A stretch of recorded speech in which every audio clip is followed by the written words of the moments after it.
Bonjour, je suis Catherine Barlois, coach en bilan de compétences pour Blue Midlife.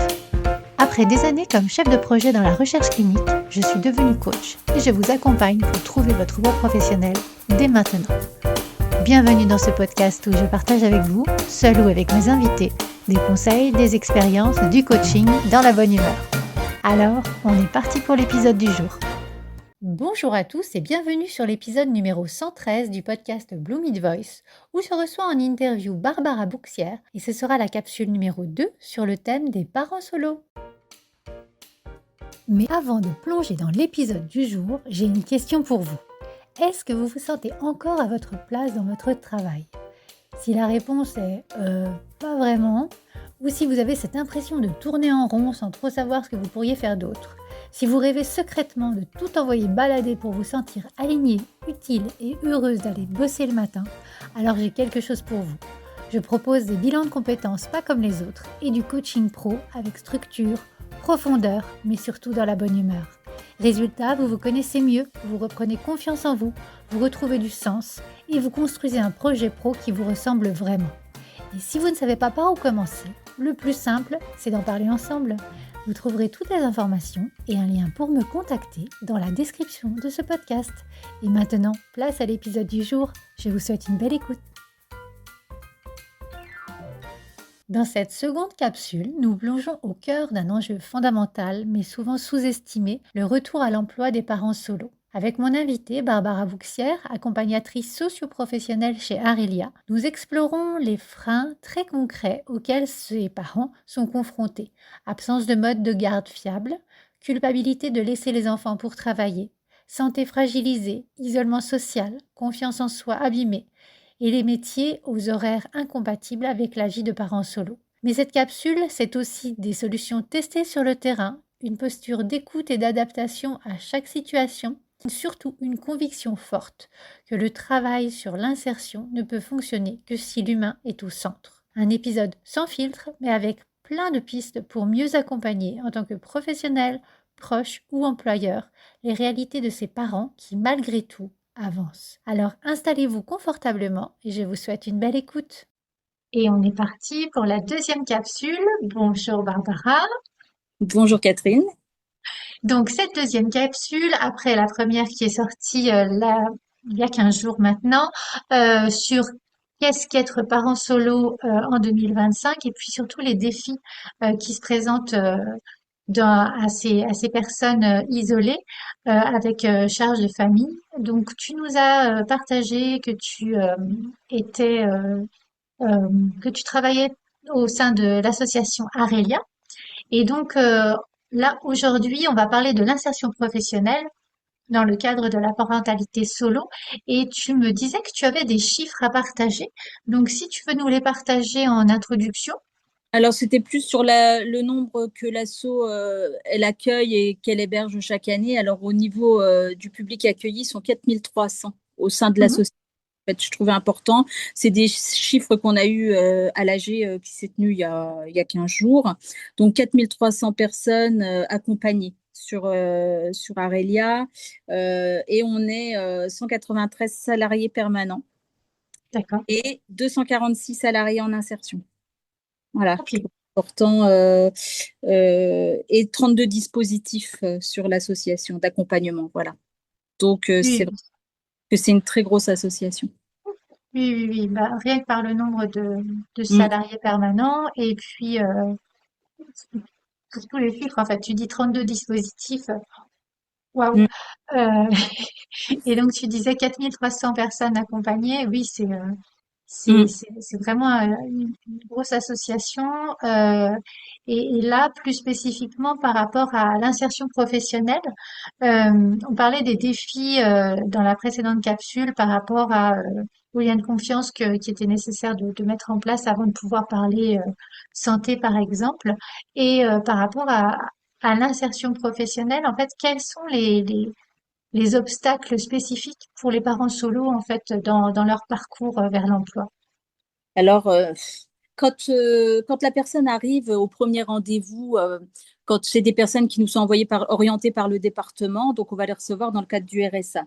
Donc, on va dire qu'elles ont un peu peur, elles vont arriver, elles vont nous dire, je veux travailler. Voilà. Donc, on va quand même remplir notre contrat d'insertion.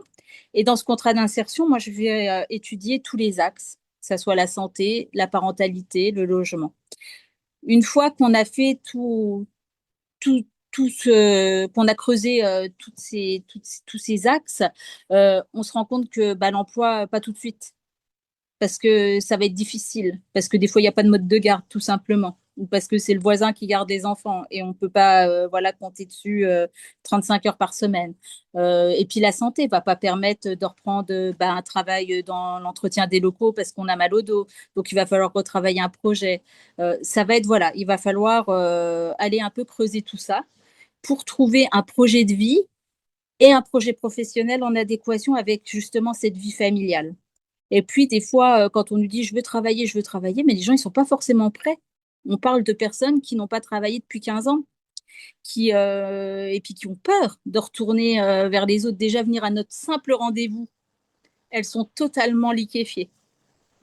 Donc, il y a vraiment tout ce travail bah, de bienveillance, de créer du lien, de creuser un peu, d'avoir des infos, et puis voilà, de leur aussi de les accompagner vers ce changement.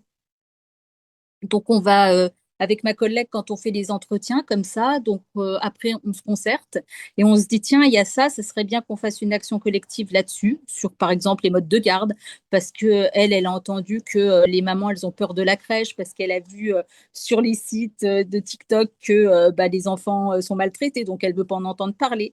Donc voilà, c'est tous des axes comme ça qu'on va pouvoir travailler aussi pour les aider un peu à s'émanciper.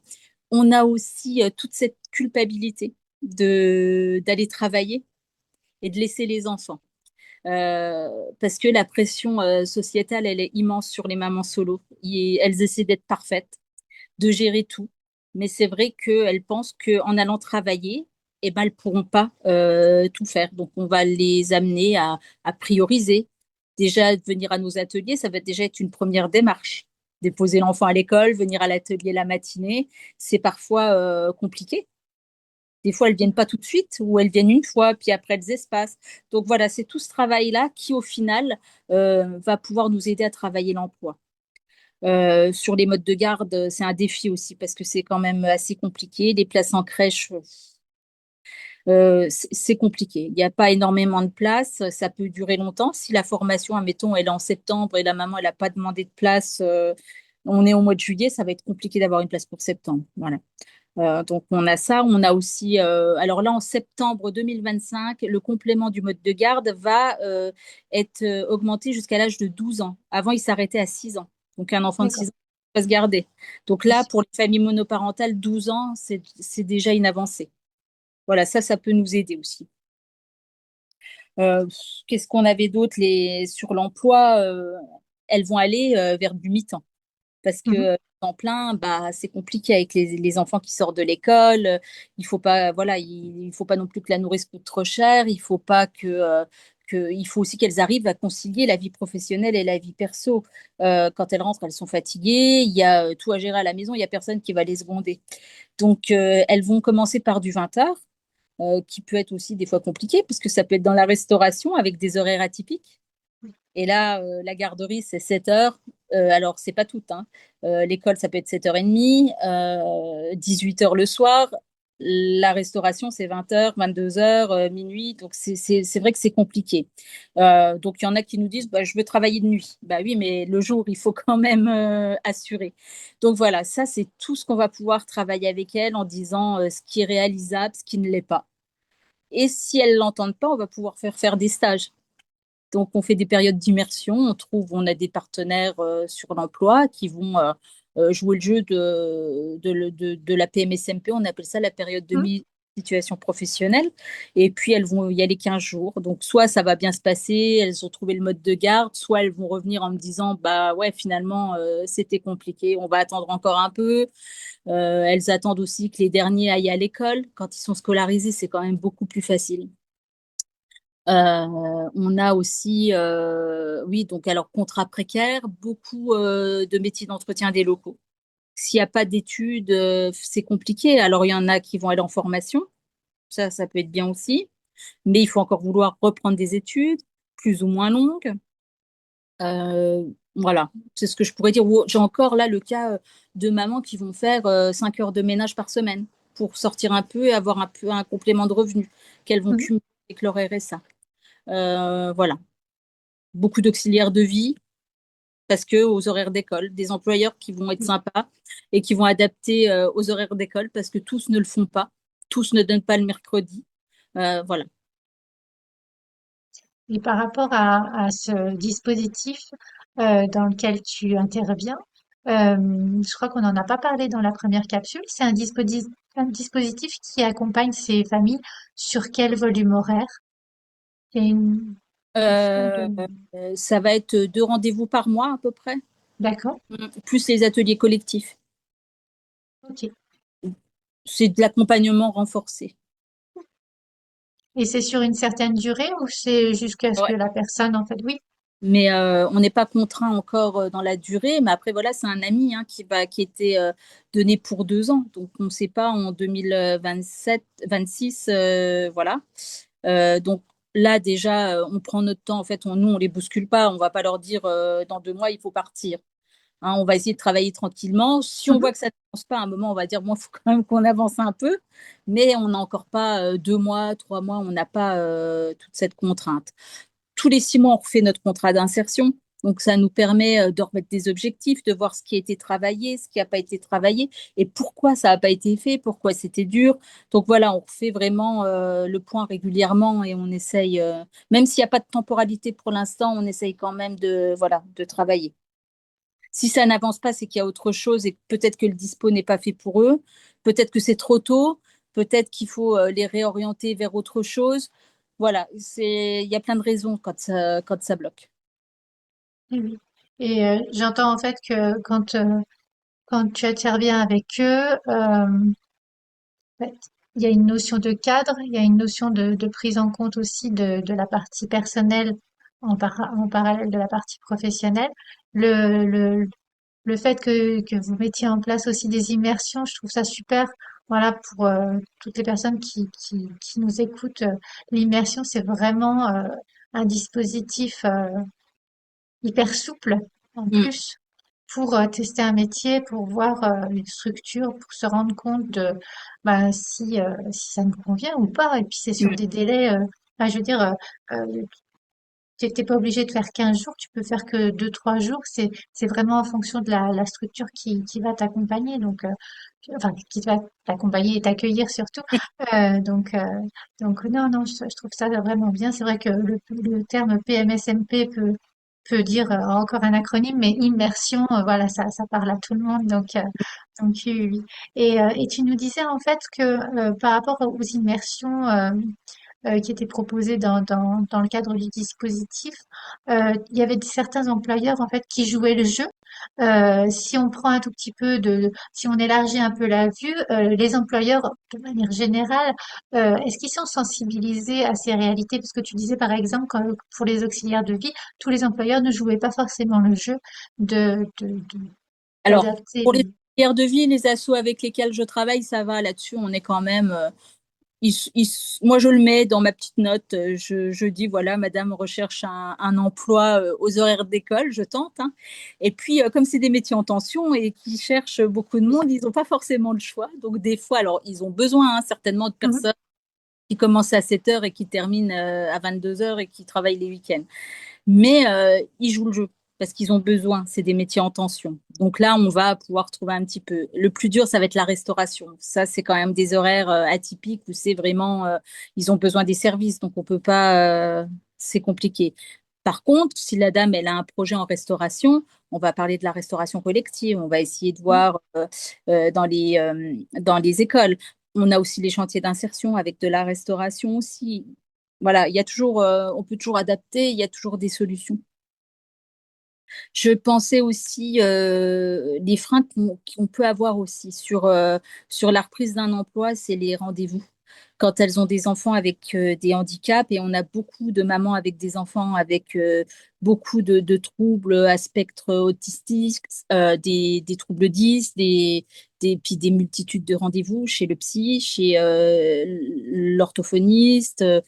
Donc, ça rythme la semaine. Et c'est vrai que bah, des fois, on est obligé de dire, Madame veut faire une PMSMP, mais le mardi, elle a rendez-vous là. Tous les mardis, elle peut pas le changer. Voilà, c'est compliqué. Et à l'alternative qu'on peut avoir si la dame ou le papa veut faire vraiment un retour à l'emploi en douceur, on a aussi les dispos de bénévolat sur une autre association. Donc, j'ai déjà contacté une autre association et j'ai une dame qui fait du bénévolat 2 jours par semaine depuis maintenant le mois de décembre 2024, je crois. Et ça lui fait vraiment du bien. Elle est vraiment contente de faire ça. Elle a l'impression de revivre, de retravailler, de voir du monde, d'être utile. Voilà. Oui, oui. Et puis c'est une expérience après qui peut être valorisée quand elle voudra C'est ça. vraiment. Peut valoriser Comme... dans un CV. Mm. Oui, oui, oui. Et par rapport à ce que tu nous partageais au niveau des employeurs euh, et des rendez-vous, une fois que les personnes reprennent un emploi, par exemple avec tous ces rendez-vous, euh, est-ce qu'il y a moyen de trouver une délégation, je sais pas, du côté d'Arelia, ou est-ce qu'il y a, par exemple, pour emmener les enfants chez Non. l'orthophoniste, ou non, il n'y a pas de choses comme ça. Ok. Elle va pouvoir, parce que c'est vrai, quand une maman, elle travaille pas, on va dire, bah, venez aux heures d'école, venez Hum, à telle heure. Alors, c'est une réalité, hein, donc c'est quand même complexe. Les rendez-vous sont pris à l'avance parce que les orthophonistes aussi, ils ont des gros emplois du temps. Mais après, quand la personne, elle veut reprendre un emploi, on lui conseille quand même d'essayer de prendre les rendez-vous en fin de journée hum, de ou si elle travaille, elle va peut-être pouvoir discuter avec le médecin et dire voilà, je peux reprendre en sortant du travail le rendez-vous. Après, je dis pas que c'est facile, hein, mais c'est pour ça aussi qu'elles vont faire plus du 20 heures pour avoir un jour de garder un jour, garder une après-midi pour qu'elles vont pas garder pour elles, mais qu'elles vont consacrer au rendez-vous des enfants. Voilà. hum. Oui, oui. À Après, faire c'est chauffeur. c'est facile, hein, c'est quand même des gros emplois du temps. Et c'est ça aussi qu'on valorise auprès des mamans, parce que quand elles viennent, elles nous disent, moi, j'ai pas travaillé, j'ai plus de compétences, je ne sais. Et en fait, non, parce qu'elles gèrent tellement de choses entre les plannings, les rendez-vous, le budget, voilà. Donc tout ça, c'est des compétences aussi à valoriser dans les CV. Hum. Oui, oui, je suis bien d'accord. Pour l'avoir fait avec une de mes clientes, on avait pris toute la liste qu'une maman peut. Ah là, c'était une maman, voilà. Les papas, c'est pareil. Mais je veux dire, il y a énormément de charge mentale par rapport à l'organisation de un plus enfants. Voilà, il faut quand même tout gérer. Et puis, comme tu disais, il y a le budget aussi. Mm. Euh, faire attention Et que ça puis, elles rentre dans se les rendent clous. compte, quand justement on écrit et qu'on liste toutes ces choses, bah, qu'elles sont pleines de ressources parce que quand elles voient ça écrit, elles se disent mais c'est pas possible, hein. Et Donc, oui, valoriser tout ce qu'elles font. oui, oui. Et, et ce que je vois en fait par rapport à ce que tu fais, le fait de mettre par écrit, le fait de, de les accompagner, c'est aussi remettre de la confiance en soi. Voilà. Et ça, on le travaille énormément aussi. Ça passe, j'ai envie de dire, tout passe par là.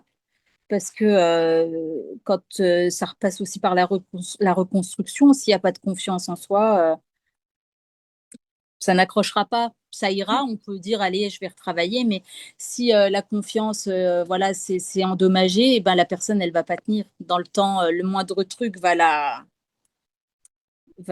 renvoyer à son statut de mère seule, ou elle va croire Hum, qu'elle fait mal, ou voilà. Donc, faut vraiment qu'elle soit armée quand même, hein. Il ah faut bah oui. qu'elle... Et puis, c'est ce que je disais, on a des mamans qui sont complètement... Donc, c'est vraiment des choses qu'on va retravailler. On a mis toute une série d'ateliers de bien-être aussi, et ça les aide à reprendre confiance en elles. Oui, oui. Prendre soin de soi avant de prendre soin des autres. Oui, et ça, bah, c'est difficile. On n'a pas été formaté dans ce sens-là, hein, Non. je pense.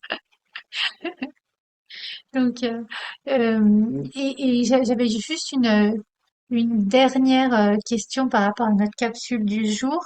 Là, tu viens de nous parler, par exemple, d'ateliers bien-être. Qu'est-ce qu'il y a comme type de solution ou d'aménagement qui peuvent faire la différence pour ces parents solos? Alors, ceux et celles que vous accompagnez, mais d'une façon plus large Dans pour... la, Et du coup, si Oui. les parents solo en général, bah, moi je pense, alors c'est personnel, hein, mais je pense que bah, déjà on devrait plus en parler, un peu comme l'égalité professionnelle homme-femme.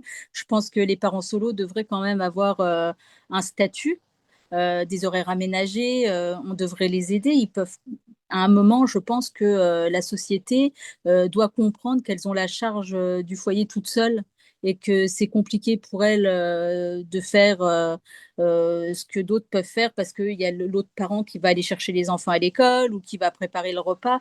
Elles, en plus de la précarité, si elles ne travaillent pas, elles ont quand même une grosse charge mentale. Voilà. Donc, je pense que la société devrait travailler autour de ce statut de parent solo. On en parle beaucoup depuis des années, mais bon, à part le complément du mode de garde qui arrive en septembre, on n'a pas beaucoup d'avancées là-dessus. Mm. C'est les familles monoparentales, je crois que c'est une famille sur quatre. Donc, c'est énorme.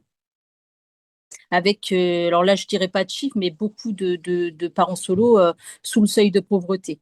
Donc là, c'est vraiment le retour à l'emploi, il est primordial. Et pour ça, je pense que les employeurs doivent travailler autour de ça. Il y a des employeurs, alors qui ont des crèches d'entreprise, mais qui ont peut-être plus de moyens que d'autres. Mais voilà, il y en a qui font des choses. Oui, oui. Et ça allait être une question que j'allais te poser. Dans tout ce que vous faites chez Arelia, il y a des crèches ou il n'y a pas de Non, crèche? Non. non, on n'en a pas. On Ok, n'en a pas, non. ok, ok. Bah écoute, est-ce que tu vois d'autres choses à rajouter par rapport à, à cette intro, on va dire, au niveau de l'insertion professionnelle? Non, je pense Ok. que Bah, écoute, merci pour cette capsule numéro 2 autour donc de l'insertion professionnelle des parents solos. Un parcours du combattant quand même, hein. Voilà. Donc, merci beaucoup. Donc, on va s'arrêter là pour aujourd'hui. On se retrouve dans 15 jours par rapport à la prochaine capsule qui sera vraiment le projet que tu as en charge pour accompagner avec humanité au retour à l'emploi, mais pas que. Et puis, ben, écoute, je te remercie beaucoup pour tous ces partages du jour. Si cet épisode vous a plu, n'hésitez pas à le liker, à le partager, à mettre 5 étoiles sur votre plateforme d'écoute préférée. Et je vous souhaite une belle semaine.